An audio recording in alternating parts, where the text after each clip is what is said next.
puts it a little bit more in perspective that we have a lot of nursing homes in Arkansas that are totally free of COVID, both staff and residents. We want to see all of those move to a green status. And then the next one, we'll talk about our long-term and congregate care testing plan. And let me just reiterate that our goal in June is to test.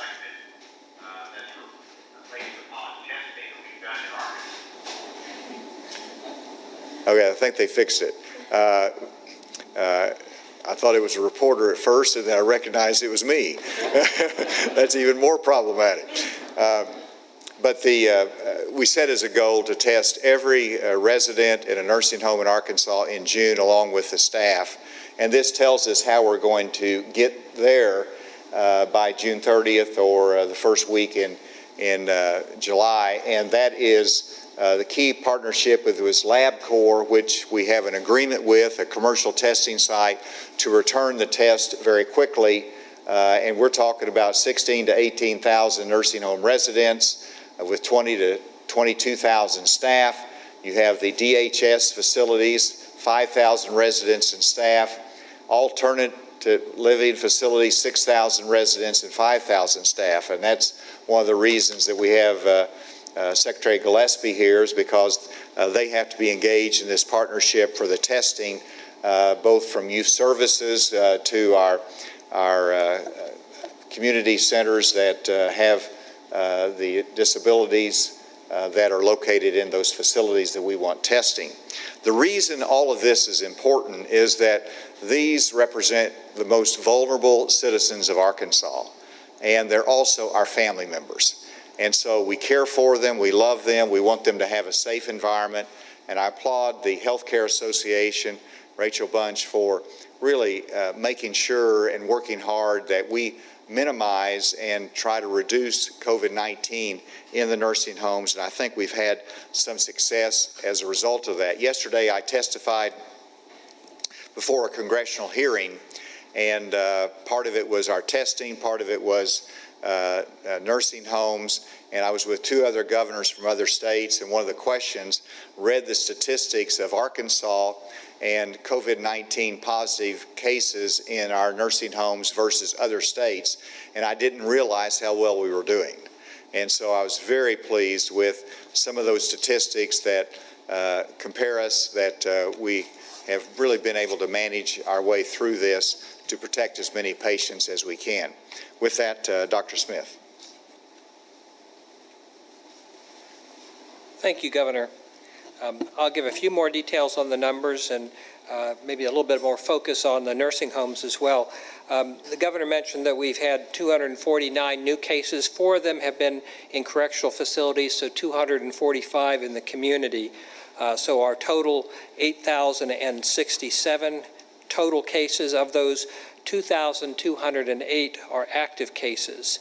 102 of those are in nursing homes. So nursing home cases represent 5.2% of all of our cases, but only 4.6% of our active cases.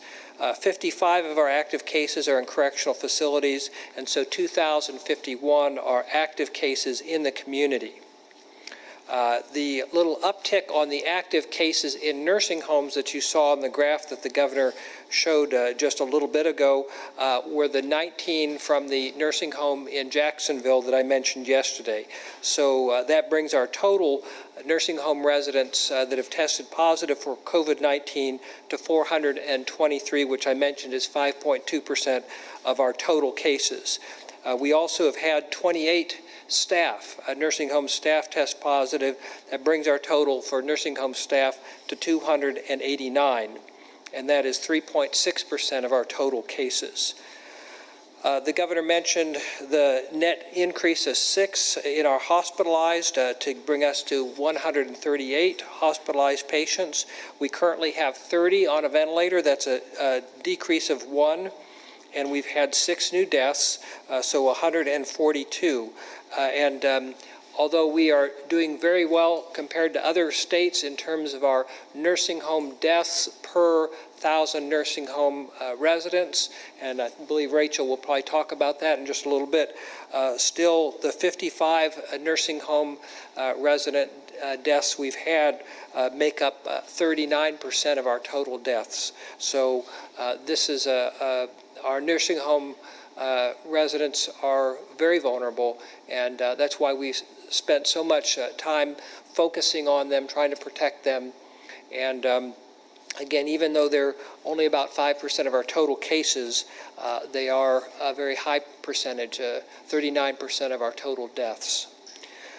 We have had 5,717 have recovered. That's an increase of 150 from yesterday. In terms of the 249 new cases, where they're coming from is similar to what we've seen in the previous few days. We had 28 from Washington County, 20 from Benton County, 23 from Sevier County. Now, something that's new is we had 33 from Pulaski County, and these were not associated with the nursing home. So we're going to have to watch our numbers here in Pulaski County and be very careful not to let down on those practices of physical distancing, wearing masks, etc. Crittenden County also had 18 cases. In terms of testing, we're also doing well there. We had 3,872 reports from yesterday with a 4.8% positivity. So our total for the month of June so far is 7,717. With that, I'm going to go ahead and turn it over to the governor, and I believe Rachel will also be talking about some of our numbers from nursing homes compared with other states. As Rachel comes up, I just wanted to say one of the goals of increased testing in our nursing homes is to have a plan so that down the road we can be successful in allowing family visits to nursing home residents. We want to have healthy facilities. We want to have the right protocols in place. We want to be able to have family visitation. We're not there yet, but that's one of the stepping stones, is to do this testing so we can get there. And Rachel's been a very big proponent of that. But thank you for your partnership. Thank you. Thank you all for the opportunity to provide another update on long-term care in Arkansas. I wanted to speak today about two items: the statewide testing initiative and reopening of facilities. As you all know, this virus has disproportionately affected our elderly population, and we definitely appreciate the resources and continued acknowledgement from our governor on behalf of these frail Arkansans. There's no question that our population is the highest risk for the challenges presented by COVID-19, and long-term care centers are dealing with unprecedented challenges that are faced nowhere else. It remains true, though, that the extraordinary people that care for these vulnerable residents are doing heroic work to keep them as safe and well as possible during this time. Dr. Smith mentioned the report that came out this week. There's a new reporting system with the CDC for nursing home data related to COVID-19. And according to this data, how Arkansas ranks in comparison to other states in our nation, they set it up based on number of affected patients and staff members out of every 1,000 residents. So Arkansas has an average of 23.6 cases per 1,000 patients, where the national average is 62 patients. So we're much lower there. Arkansas has had an average of 6 resident deaths out of every 1,000 versus the national average of 27.5. Arkansas was 41st, in a good way, in total nursing home staff cases per 1,000 in every nursing home. The average for Arkansas is 13.9, and the national average is 39.5. And to date, I'm so very thankful that Arkansas has had 0 long-term care staff member deaths. To talk about testing for a minute, throughout the month of June, we'll be taking part in a statewide COVID-19 testing initiative for long-term care. This will allow us to establish a baseline of both patients and staff. We have worked with the health department on a schedule and are coordinating with facilities. The logistics of this process are massive, and we've never done anything quite like this before, but I have great confidence in both my members and our partners that are working with this, and I know that we will meet the governor's expectations. Having this information about where positive cases are will help us make decisions and implications for the future. While facilities continue to screen every day and visitation restrictions are still in place for now, we fully expect that through this initiative, we will identify additional positive patients and staff, and it will cause our numbers to rise. Just like out in the community, a large number of positive cases in long-term care have been asymptomatic. While an increase in these numbers may be startling, and that's what we expect, it will improve our ability to confront the threat of the virus and further protect our patients. I'd like to thank our partners in this initiative to listening to our requests for a less invasive option for this testing and helping us to make that happen. We are now able to offer the least invasive type of nasal swab for our patients and staff. They'll be much easier than the standard COVID-19 test, and that was a question that I got from many staff members and family members that have reached out to us. Next, on reopening. The Healthcare Association continues to work with leadership at the health department on guidelines for reopening. We appreciate their direction and their clinical expertise on these guidelines and protocols. While we aren't finished with this yet, it's in the works, and I think we're close to a plan on reopening, and that will be tied to the testing initiative. These guidelines and protocols include those on communal dining, activities, and most importantly, family visitation. Throughout this process, end-of-life visitation has always been allowed, and that will continue through the coming months. We don't expect that to change. Facilities have provided PPE and worked with family members to wear at the time and work to allow those visits at end-of-life situation. If you have a loved one that's at end-of-life, the facility and medical director will continue to work with those families and allow visitation during this time. For the majority of our residents, though, and the rest of our communities, husbands, wives, sons, daughters, grandchildren, neighbors, and friends have been so patiently waiting to visit their loved ones in facilities. And your loved ones are waiting even more to see you. We appreciate the patience that we've seen throughout this process. It's been so difficult, and the reopening, just like everything else, will take time, and I'm sure that we'll see constant adjustments as we go through the process. Our staff members have worked so hard to facilitate FaceTime visits, window visits, and others at a distance during this time. While this is better than nothing during a time of crisis, we know that these residents and family members really want to see their loved ones. Our elders look so forward to visits with these people, and I don't have to tell you that those visits really matter. I know from my own experience, my grandmother looks forward to visiting with me at least as much as I look forward to visiting with her, if not more. She's 92 and watching now. Throughout my own life, I've had many memorable, serious conversations with her, but just as much, we enjoy catching up on politics, the weather, what we're having for dinner, and telling funny stories. We understand the need to balance resident protections in our facilities with the benefits of visitation. This has been such a difficult time for our residents. The mental health of our patients has a real and lasting effect. Until we can get to some sense of normalcy through reopening and being able to see them again, that effect remains. Their day-to-day lives have changed since this began, and those visitor restrictions went into place in March. We would ask for your continued patience during this time. Similar to other businesses in the state, visitation in nursing homes will not look the same as it did before the virus, and we may have to make changes going forward. We have proposed an individual facility approach for reopening. As the governor stated, some facilities have been affected by the virus, but many, I would say most, have not been. This would allow for facilities who complete their statewide baseline testing to start this reopening process with limitations in place as outlined by the health department. Some facilities may open before others, and testing with negative results will have to happen before reopening occurs. There's a lot of work left to be done here, but we remain dedicated and look forward to completing our statewide testing and carefully opening our doors to see our families and friends. Thank you. Thank you, and we'll open it up for questions, and if there's some questions about some of our DHS facilities that will be tested, we'll certainly call up Secretary Gillespie or Kisa. Any questions? I guess I'm wondering, even though they're still working on the guidelines, how would you allow people to safely visit nursing homes? Let me bring Dr. Smith back up for that. It's a good question. We're going to be very careful because these are very vulnerable patients.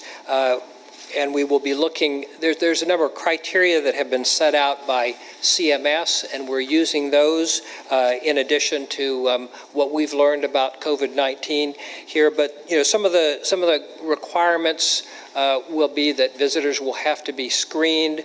They'll have to wear a mask at all times when they're in a facility. They'll be visiting with the patients for the most part in a designated area rather than going back into the rooms, et cetera. So these are some things that we can do to make that as safe as possible, limiting the number of visitors, screening out those who might have higher risk of COVID-19.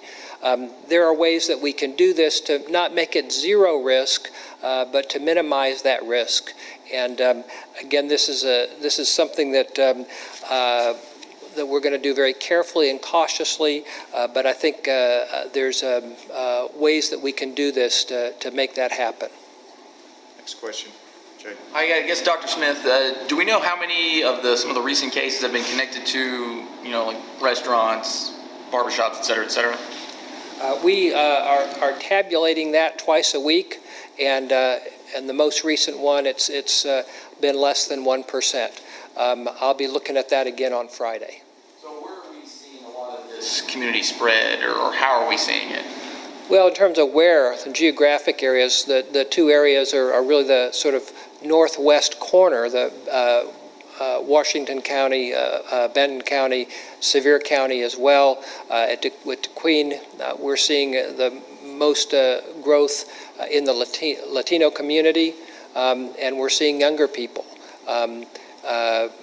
We're seeing the fastest growth in number of cases in those basically in the 25 and under age group. So we are seeing both community spread, and then we're seeing involvement in some of the poultry-related industries as well. So we're attacking this, both in terms of working with those workplaces to make them as safe as possible, but also doing those contact tracing in the community. Are we seeing like more of a how? I mean, if very few of these are connected to loosened restrictions, and obviously some of the poultry industry is accounted for, right?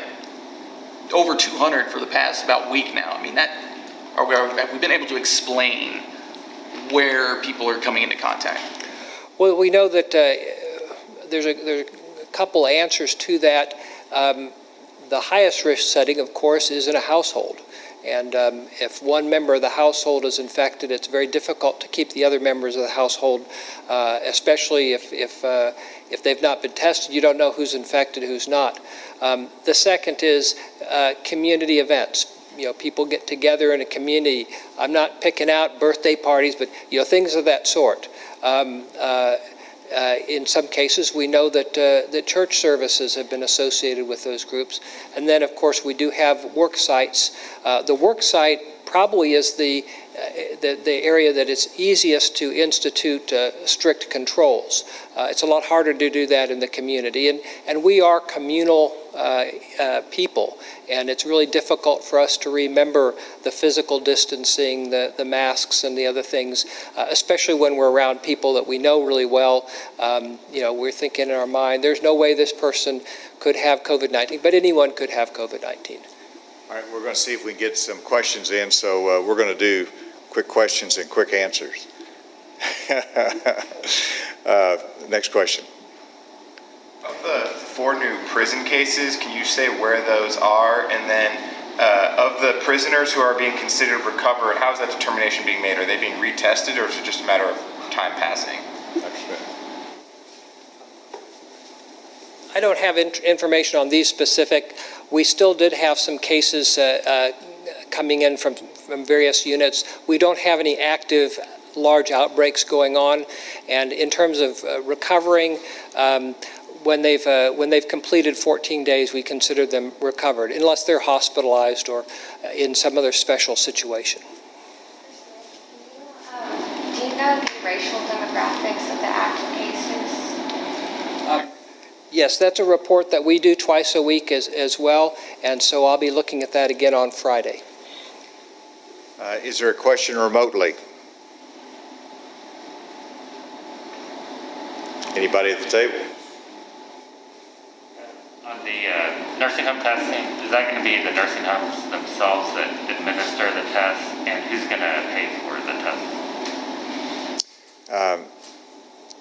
The test will be administered in the nursing home. The staff will be able to take the swab and send it to the lab and get it delivered back, and coordinating that with the Department of Health. In terms of paying for it, they've worked out where they will be able to bill insurance or Medicaid provider if that's covered. And of course, if there's not that coverage, then they will be able to have the test free, and that expense is covered under the CARES Act funding. Let me invite in conclusion, Cindy, why don't you come and just tell how this impacts some of your facilities, and we'll wrap it up. Thank you, Governor.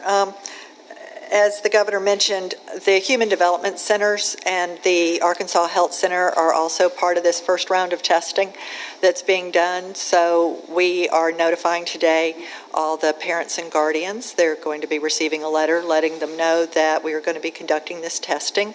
As Rachel mentioned, this is quite a logistical exercise to go through, because we have about 800 total tests that we'll be doing at the Arkansas Health Center. But when you look across the Human Development Centers, it gets to be closer to 3,000 tests between the residents and the employees that are at those centers. They'll conduct them in those. We'll do the nursing home June 9th through the 11th. So in 3 days, they will conduct all of this, and the health department will return our results. And we will do the Human Development Centers the following week, the 15th through the 17th. Again, as he said, a large logistical exercise to do this. These facilities have all been shut down to visitors since the start of this public health emergency. So as Rachel said, while we are preparing in case there are positives, we're also obviously going to be hopeful that having been shut down as long as we have for visitors, it will be minimal. But we are making preparations to ensure that should it turn out a number of the employees or any of the employees do test positive but have been asymptomatic, that we will have plans in place to ensure that we're able to meet ratios and have adequate care there. So there'll be a lot of contact over the next few days and the next 2 weeks with the parents and guardians. And our emphasis, of course, will remain keeping our residents safe. That will be our primary focus over the next month as we go through this. Thank you, Cindy. And with that, we will conclude it, and you all have a great day. Thank you. Thanks so much for joining us here on THV 11 this afternoon. You were listening there to Governor Asa Hutchinson and his daily COVID-19 briefing. Let's get to the numbers. We have seen an increase of 249 new COVID cases in the state, bringing our total to 8,067 positive cases of COVID-19 in Arkansas. Now, we've also seen an uptick in nursing home cases, which is why the state is now focusing on the elderly population. Before I touch on that, let's get to the breakdown of those nearly 8,000 positive cases. 138 hospitalizations right now. That's 6 more than yesterday. We've also seen 6 new deaths, bringing our death toll in the state to 142. When it comes to recoveries, the positive stories here, we've seen an additional 150 people recover from this deadly virus. Governor Asa Hutchinson has a goal that he announced today of testing 120,000 people during the month of June. If you remember, last month, during the month of May, the goal was 60,000. We are now doubling that goal. And as of today, Dr. Nate Smith reported that we have tested 7,717 people have been tested so far in the state of Arkansas for the month of June. When it comes to those 249 new cases, here are the counties they are mostly coming from: Washington, Benton, Sevier, and Pulaski County. If you recall, over the past week or so, the focus has typically been in the northwest region of the state. Pulaski County now, we're seeing the most cases out of those new 249 with 33 positive cases. Rachel Bunch with the Arkansas Healthcare Association said that the increase in numbers in nursing home patients and staff is very concerning, but they're trying to look at the positives, like Arkansas being the 41st state in the country in total nursing home staff cases. They are now following guidelines on reopening and thinks that they are very close to having a plan for dining and visitation. Now, when it comes to those things, she did say that, you should expect it to look a little bit different than what it typically looked like before going into this pandemic. But they are working hard on a plan, and they should be able to announce that shortly. Remember, THV is working around the clock to update numbers, get answers to your questions. Tune in both on air and online. Remember, our website, thv11.com, is available to you 24/7. That is where you can find all the updated information just as soon as we get it. I'll be joining you tonight here on THV 11 for news at 5, 6, and 6:30. I hope to see you then.